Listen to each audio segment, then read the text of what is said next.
Bismillahirrahmanirrahim. Assalamualaikum warahmatullahi wabarakatuh. Baiklah, pada kesempatan kali ini kami dari kelompok 5 akan mempresentasikan materi kami yaitu power supply. Sebelum itu saya akan memperkenalkan dulu tim-tim dari kelompok ini. Perkenalkan, saya Nur Rahman sebagai moderator, Miftahul Fauzi sebagai pemateri, Nurita sebagai pemateri, dan Yakubis Figur sebagai pemateri. Baiklah, tanpa menunggu waktu lagi, saya akan membacakan materi untuk pertama.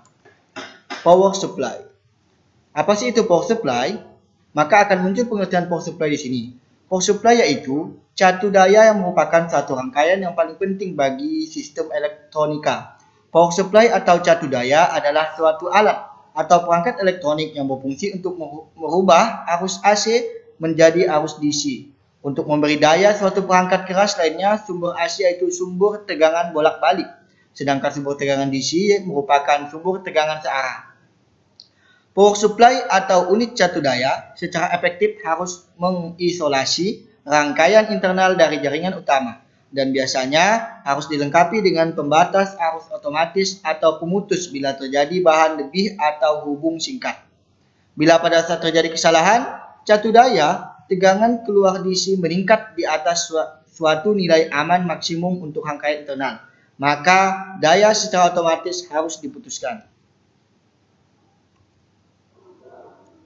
Perkembangan power supply. Pada slide ini saya akan menjelaskan tentang perkembangan power supply. Baterai power supply. Baterai power supply adalah power supply yang biasa digunakan pada portable komputer atau laptop dan merupakan power supply yang biasa digunakan pada peralatan portable seperti baterai jam dinding, baterai laptop, dan semacamnya. Selanjutnya, baterai power supply. Kata AT merupakan singkatan dari Advanced Technology. Sebenarnya tidak hanya mengacu pada power supply tetapi juga pada motherboard. Diperkenalkan IBM Agustus 1984. Digunakan pada komputer generasi 1 pada ruang lingkup personal komputer IBM Compatible. AT merupakan standar ukuran dimensi dan susunan layout untuk motherboard IBM AT. Seperti model IBM PC dan IBM XT sebelumnya, banyak perusahaan pihak ketiga memproduksi motherboard yang kompatibel dengan IBM AT yang memungkinkan pengguna untuk mengupgrade komputer mereka dengan prosesor yang lebih cepat. IBM AT banyak dijiplak desainnya ketika pasaran komputer rumahan sedang melonjak pada tahun 1980-an. Pada tahun 1990-an, banyak komputer tetap menggunakan AT, tetapi mulai tahun 1997, AT sudah mulai ditinggalkan dengan munculnya ATX. Penggunaannya saat mematikan komputer tidak hanya menjalankan sistem shutdown, namun kita harus menekan tombol power setelah sistem shutdown berjalan. Selanjutnya, baterai power supply. ATX yang merupakan singkatan dari Advanced Technology Extended adalah sebuah standar spesifikasi motherboard yang dikembangkan oleh Intel pada tahun 1995 untuk meningkatkan standar sebelumnya seperti AT. Hal tersebut merupakan perubahan besar pada desain dan standar casing, komputer, motherboard, dan power supply. Perubahan yang terjadi pada dimensi mounting, point, panel, I/O, power dan konektor antara casing komputer, motherboard, dan power supply. Power supply jenis ini digunakan pada generasi ketiga sampai sekarang. Dilengkapi power switch auto shutdown, maksudnya komputer dapat langsung mati off dengan menekan perintah shutdown pada OS tanpa menekan tombol off pada casing. Baiklah, selanjutnya akan dilanjutkan oleh teman saya. Baik, selanjutnya saya akan menjelaskan materi berikutnya, yaitu yang pertama adalah cara kerja power supply. Di sini adalah cara kerja power supply PC atau komputer. Jadi cara kerjanya, ketika pengguna menyalakan komputer pada komputer, maka power supply akan melakukan pemeriksaan dan tes sebelum menjalankan sistem komputer. Jika tes berjalan dengan baik, maka power supply akan mengirim sinyal atau power good ke mainboard sebagai pertanda bahwa sistem komputer siap untuk beroperasi. Selanjutnya, power supply atau catu daya akan membagi daya sesuai dengan kapasitas yang diperlukan masing-masing komponen komputer. Selain menyalurkan daya listrik ke komponen komputer, power supply juga menjaga stabilitas arus listrik pada berbagai komponen tersebut. Baik, yang berikutnya ini adalah komponen pada power supply PC. Baik, yang pertama ada transformator. Ini merupakan komponen di dalam pada power supply yang digunakan untuk memindahkan tenaga listrik antar dua rangkaian listrik atau lebih melalui induksi elektromagnetik. Yang kedua yaitu dioda. Ini adalah gabungan dari dua kata elektroda yaitu anoda dan katoda.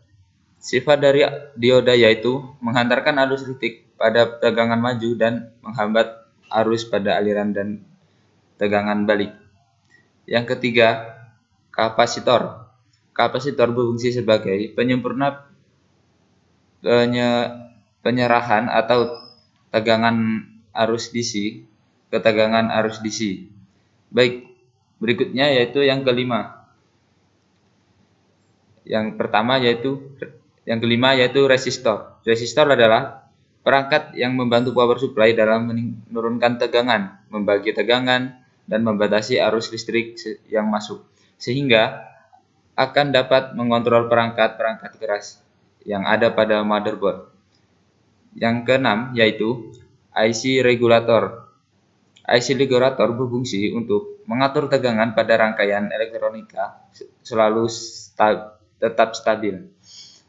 Yang keenam yaitu LED atau LED. LED pada power supply adalah komponen sejenis diode semikonduktor yang memiliki keistimewaan. Ini adalah standar 80 plus pada power supply PC, yaitu ini 80 plus adalah sebuah program sukarela yang dikembangkan untuk mempromosikan efisiensi energi sebuah power supply komputer. Dikembangkan oleh Exos Consulting pada tahun 2004. Mereka mensertifikasi power supply yang mempunyai efisien di atas 80% pada beberapa situasi load, yaitu 20%, 50%, dan 100% dari nilai beban. Dan power supply faktor mencapai 0,9 atau lebih pada kondisi load 100%. Itu berarti energi yang terbuang atau tidak terpakai pada power supply yang berlebar 80 plus maksimum adalah 20%. Ini menyebabkan panas yang dihasilkan power supply dan juga tagihan listrik pada rumah kita akan berkurang ketimbang power supply yang belum menggunakan sertifikasi 80 plus. Baik, berikutnya akan dilanjutkan oleh kawan saya.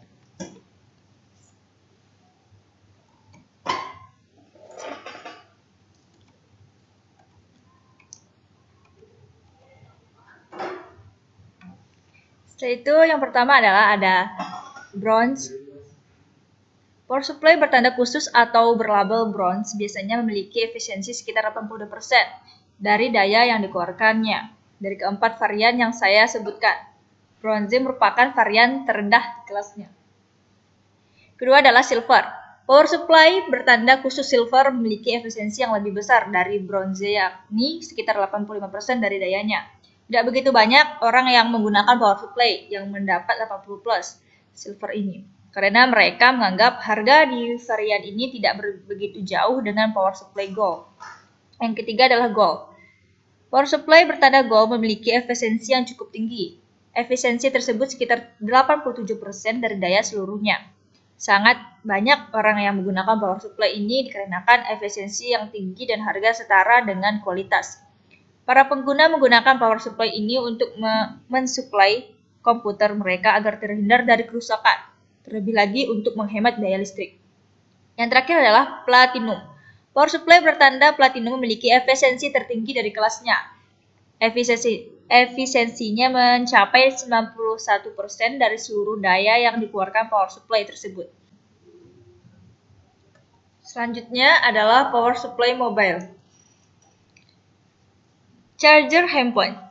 Charger sebenarnya telah diwancanakan semenjak tahun 1800-an. Seiring dengan kehadiran baterai isi ulang untuk mendukung alat-alat elektronik yang mudah untuk dibawa kemanapun, ide kehadiran baterai isi ulang ini berasal dari seorang ahli fisika berasal Prancis yang bernama Gaston Plante. Gaston Plante menemukan baterai lead acid cell pada tahun 1859. Dari penemuannya ini, ia berhasil kembali menemukan sebuah alat yang dapat membuat baterai temuannya ini kembali bertenaga.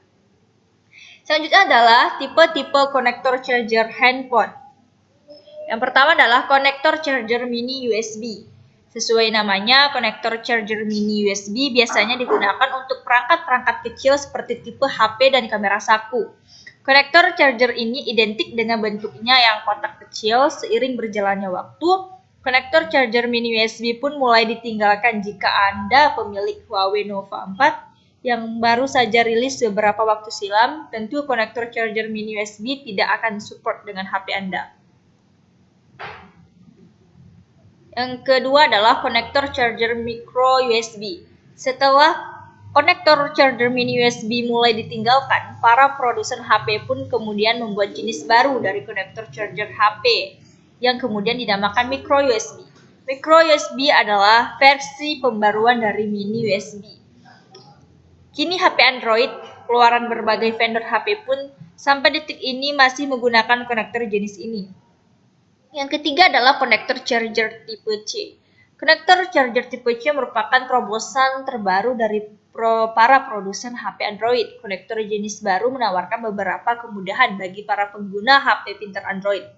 Beberapa seri flagship pun sudah menggunakan konektor jenis ini. Yang terakhir adalah Lightning. Konektor charger HP bernama Lightning secara khusus diciptakan Apple untuk produk-produknya. Secara kasat mata, Lightning pun punya bentuk yang mirip dengan tipe C. Lightning bisa digunakan pada iPhone 5C ke atas. Selanjutnya adalah pengertian baterai. Baterai adalah sebuah sumber energi yang dapat merubah energi kimia yang disimpannya menjadi energi listrik yang dapat digunakan seperti perangkat elektronik. Hampir semua perangkat elektronik yang portable seperti handphone, laptop, dan mainan remote control menggunakan baterai sebagai sumber listriknya. Dengan adanya baterai, sehingga tidak perlu menyambungkan kabel listrik ke terminal untuk dapat mengaktifkan perangkat elektronik kita sehingga dapat dengan mudah dibawa kemana-mana. Baiklah, saya akan melanjutkan presentasinya yaitu jenis baterai. 1. NICD, Nickel Cadmium.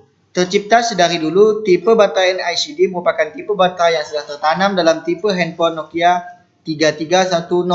Handphone ini sempat menduduki peringkat sebagai HP cerita umat pada zamannya. Kehadiran tipe baterai nikel kadmium ini memang menjadi andalan baterai zaman dahulu. Selanjutnya, NiMH atau nickel hydride pun hadir sejak zaman dulu. Jika Anda sering memperhatikan handphone zaman dulu, maka tipe baterai yang digunakan bukanlah jenis Li-ion ataupun LiPo. Sebab biasanya yang tertulis pada tipe NiMH atau nickel hydride. Perlu diketahui bahwa jenis baterai ini memang banyak digunakan pada zaman featurette phone dan merupakan pengembangan dan tipe baterai NICD. Selanjutnya, yang ketiga, Li-ion lithium ion.